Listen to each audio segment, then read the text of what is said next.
For months, our country and our city have been under quarantine. As we've slowly begun to reopen, gatherings here in Kentucky have been limited to 10 people.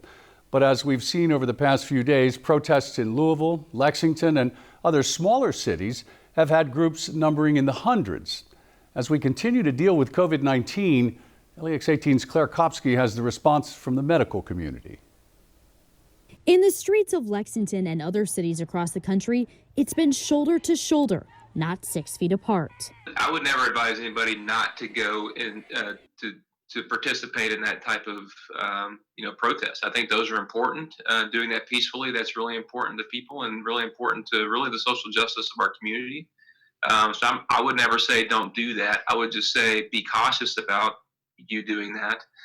Take the steps needed to decrease the risk. The risk of contracting COVID-19 and causing a spike in cases after a flattening of the curve.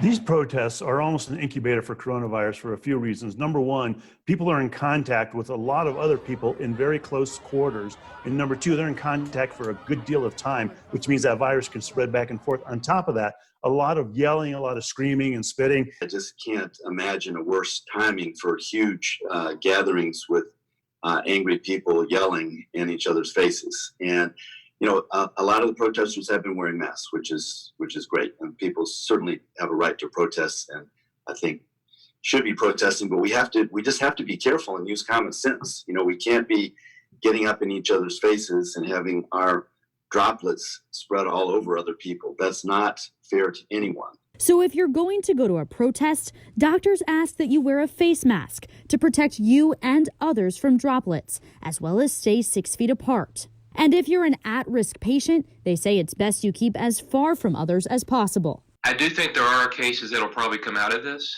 but I don't think that's inevitable. I think if we take the steps needed, if we all adhere to the guidelines as far as wearing face coverings, keeping distance, I think we can do that safely.